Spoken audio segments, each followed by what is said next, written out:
নমস্কার বন্ধুরা, আমার রান্নাঘরে আপনাদের সকলকে আমি স্বাগত জানাই। আমি আজ আপনাদের সামনে আরেকটি নতুন রেসিপি নিয়ে চলে এসেছি। আজ আমি আপনাদের বানিয়ে দেখাবো 25শে ডিসেম্বর স্পেশাল প্লাম কেক বা ক্রিসমাস কেক। তো প্রথমে আমি একটা বোল নিয়ে নিয়েছি, তার মধ্যে দিয়ে দিলাম ড্রাই ফ্রুটস, মানে আমার কাছে ছিল কাজু, কিশমিশ আর কাঠবাদাম, সেটাই দিয়ে দিলাম। আর 3 রকম কালারের টুটি ফুটি। আপনাদের কাছে আরও যদি ড্রাই ফ্রুটস থাকে তো আপনারা অবশ্যই অ্যাড করতেই পারেন। আমার কাছে এই 3টে ছিল, তো আমি এই কটাই অ্যাড করেছি। এই কেকটি সাধারণত অ্যালকোহল দিয়ে তৈরি করে, কিন্তু সাধারণত ঘরোয়া পদ্ধতিতে তৈরি করলে অ্যালকোহল আমরা ইন্ডিয়ানরা খুব কম ইউজ করি। আমরা এই জুসই আর কি ইউজ করি। তো আমি এই অরেঞ্জ জুসটা ইউজ করলাম। আপনারা চাইলে রিয়ালের অরেঞ্জ জুস পাওয়া যায়, সেটাও ইউজ করতে পারেন। তো এভাবে আমি 1 ঘন্টা মতো ফ্রুটসগুলোকে আমি ভিজিয়ে রেখে দিলাম ফলের রসে। তারপর আবার একটি বোলের মধ্যে আমি নিয়ে নিচ্ছি দুধ। দুধটা খুব বেশি গরম হবে না, ঠান্ডাও হবে না, রুম টেম্পারেচারে থাকলেও চলবে। তো এই যে আমি দুধটা নিয়ে নিয়েছি, এইবারে এই মেজারমেন্ট কাপ অনুযায়ী আমি নিয়ে নিচ্ছি 1/4 কাপ পাউডার সুগার দিয়ে দিলাম। দিয়ে ভালো করে আমি দুধ আর পাউডার সুগারটা একটু মিশিয়ে নেব।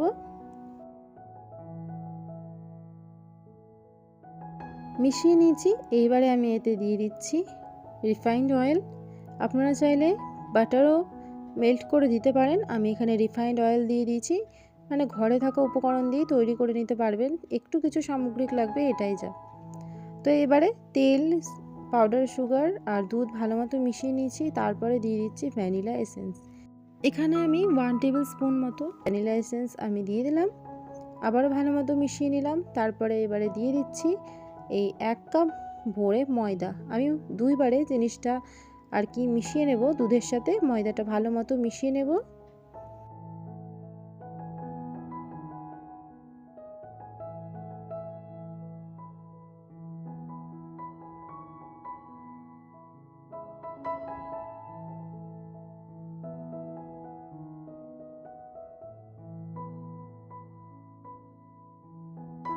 তো এই যে দেখুন, আমি ভালো মতো মিশিয়ে নিয়েছি।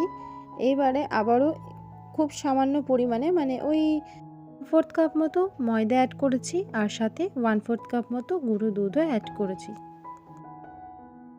আর তারপরে ভিজিয়ে রাখা ড্রাই ফ্রুটসগুলো দিয়ে দিলাম, সাথে অরেঞ্জ জুসটাও দিয়ে দিলাম। দিয়ে এইবারে ভালো মতো সমস্ত উপকরণটাকে মিশিয়ে নেব।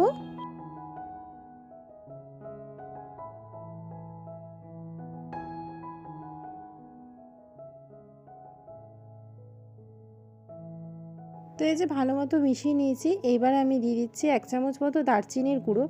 বাইরে যে ক্রিসমাস কেকগুলো পাওয়া যায় বা প্লাম কেকগুলো পাওয়া যায়, তাতেও কিন্তু এই দারচিনির গুঁড়ো দেওয়া থাকে। আর আপনারা চাইলে কিন্তু এলাচের গুঁড়োও দিতে পারেন। তারপরে এইদিকে আমি ওইটা মিশিয়ে নিয়েছি, আর এইদিকে আমি একটা প্যান গরম করে নিলাম, ভালো মতো হিট করে নিয়েছি। এবারে দিয়ে দিলাম চিনি। ওই 1/4 কাপের থেকে একটু বেশি আমি চিনিটা দিয়েছি এখানে। তো এইটাকে আমি যতক্ষণ না চিনিটা গলছে না, আমি কিন্তু কোনো মানে ওরকমভাবে চিনিটা কিন্তু নাড়াচাড়া করিনি। আমি কিন্তু গলতে দিয়েছি চিনিটাকে। যখন দেখছি যে এই রকমভাবে লালচে লালচে হয়ে এসেছে, তখনই কিন্তু আমি চিনিটাকে একটু নাড়া দিলাম। দিয়ে গ্যাসের আঁচটা কিন্তু আমি মিডিয়ামে রেখে প্রথমে একটু নাড়াচাড়া করে নিয়েছিলাম। তারপরে যখন প্রায় গলে গলে এসেছে, তখন আমি গ্যাসের আঁচটা কিন্তু একদম বাড়িয়ে দিয়েছিলাম। দিয়ে আমি কন্টিনিউ কিন্তু চিনিটা আর কি নেড়ে যাচ্ছিলাম। আর দেখুন কি সুন্দর ক্যারামেলাইজ হয়ে গেছে। কিন্তু এটাতে যতক্ষণ না এই যে এই ফেনা ফেনা হয়ে উঠছে, ততক্ষণ কিন্তু মানে নাড়িয়েই যেতে হবে। তো ফেনাটা ভালো মতো উঠে গেছে। এইবারে গ্যাসটা আমি একবারে বন্ধ করে দেব, আর এতে দিয়ে দিব খুব সামান্য পরিমাণে জল। আমি কিন্তু নর্মাল জলই অ্যাড করেছি, নর্মাল জলই কিন্তু অ্যাড করবেন। আর এই কাজটা কিন্তু খুব সাবধানে করবেন, গায়ে কিন্তু ছিটে পড়ে যাওয়ার সম্ভাবনা থাকে। তো খুব সাবধানে কিন্তু কাজটা করবেন। তো এই যে জল দিয়ে আমি আরেকটু জল দিয়ে দিলাম, দিয়ে একটুখানি পাতলা করে নিয়েছি। এবারে আরেকটু গ্যাসের আঁচটা আমি লোতে রেখে, তারপরে আবার গ্যাসের আঁচটা লোতে রেখে আমি একটু জাল দিয়ে দিচ্ছি। তো ঠিক ঘনত্বটা কেমন রাখবো আপনাদের আমি সেটা দেখিয়ে দিচ্ছি। তো এই যে এই রকম ধরনের হতে হবে। এবারে আমি এটাকে ঠান্ডা করে নেব। তারপরে আমি কিন্তু কেকে এটা মানে মিশ্রণটাতে আমি অ্যাড করব। তো ঠান্ডা হয়ে গেছে। এইবারে আমি এই ব্যাটারটার মধ্যে সেই ক্যারামেলাইজ চিনিটা আমি অ্যাড করে দিচ্ছি। এইটাতেই কিন্তু কেকের রঙটা আসবে একদম প্লাম কেকের মতো। তো এই যে এবার ভালো মতো আমি মিশিয়ে নিচ্ছি, ব্যাটারটার সাথে ভালো মতো মিক্সড করে নিচ্ছি। আর এই যে এরকমভাবে কিন্তু মিক্সড করতে হবে। ভালো মতো কেকের ব্যাটারটা যদি না ফেটান, ভালো মতো কেকের ব্যাটারটা যদি মিক্সড না করেন, তাহলে কিন্তু কেকটা ঠিকঠাক মতো ফুলবে না। এটাও কিন্তু একটা পয়েন্ট রয়েছে কেকের। তো আমার ব্যাটারটা ভালো মতো গোলানো হয়ে গেছে। আর এইবারে আমি দিয়ে দিচ্ছি 1 teaspoon baking powder, half teaspoon baking soda আর 1 টিস্পুন ভিনিগার। কেকটা যখন ওভেনে বসাবেন ঠিক তখনই কিন্তু এই 3টি উপকরণ অ্যাড করবেন কেকের ব্যাটারটাতে, তবেই দেখবেন কেকটা কিন্তু খুব সুন্দরভাবে ফুলে উঠবে।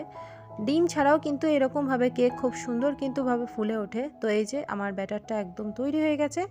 এইবারে আমি কেক টিনটার মধ্যে অয়েল ব্রাশ করে নেব। আমার কাছে বাটার পেপার আছে, কিন্তু তাও আমি আপনাদের সুবিধার্থে বাটার পেপারের বদলে এই তেল দিয়েই কিন্তু আমি কেকটা তৈরি করব। তো আমি কেকের মধ্যে সামান্য নুন দিয়েছিলাম, সেটা কিন্তু আপনাদের দেখানো হয়নি আর কি, ক্যামেরাটা তখন অন করতে ভুলে গিয়েছিলাম। তো অল্প পরিমাণে কিন্তু নুন দিয়ে দিবেন কেকটার মধ্যে। তো এই যে অয়েল ব্রাশ করা হয়ে গেছে, এইবারে আমি দিয়ে দিচ্ছি ময়দাটাকে এইরকমভাবে চারিদিকে লাগিয়ে নেবেন, যাতে সাইডগুলো যাতে কেকের ব্যাটারটা যাতে পুড়ে না যায় সাইডে। তো এরকমভাবে ময়দাটা লাগিয়ে নেবেন। তো এই যে চারো সাইড দিয়ে আমি কিন্তু ময়দাটা এরকমভাবে লাগিয়ে নিয়েছি। কিন্তু সবথেকে ভালো হয় বাটার পেপারে, একদম নিচটা লেগে যাওয়ার সম্ভাবনা থাকে না বাটার পেপারে, কিন্তু ময়দাতে একটু হলেও লেগে যায়। কিন্তু তার জন্য কি করবেন, একটু বেশি কিন্তু তেলটা দিতে হবে। তো আমি বেশি করেই তেলটা দিয়েছিলাম তাই জন্য। আর এই যে দিয়ে দিয়েছি, এবারে এভাবে একটু দুবার বাড়ি মেরে নিলাম। তাহলে কি হয়, ভেতরে যে এয়ার বাবলগুলো থাকে সেইগুলো কিন্তু বাড়ি মারার জন্য কিন্তু ফিল আপ হয়ে যায়। তো এইবারে আমি কড়াইটা আগে থেকে গরম করে নিয়েছিলাম, তারপরে তাতে দিয়ে দিলাম স্ট্যান্ড একটা। তারপরে এই কেক টিনটা আমি বসিয়ে দিলাম। তারপরে গ্যাসের আঁচটা একদম লোতে রেখে আমি ঢেকে দিলাম।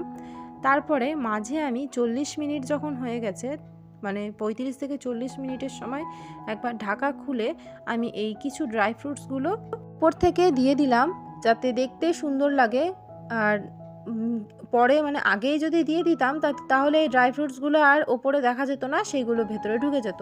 তো এই যে একদম 50 মিনিট পর, 50 থেকে 55 মিনিট পর আমি তো আপনাদের সাথে শেয়ার করছি যে কাঠির গায়ে কিন্তু একটুও লেগে যাচ্ছে না, আমার কেক কিন্তু একদম তৈরি। এইবারে আমি কেকটা ভালো মতো ঠান্ডা করে নিয়েছি।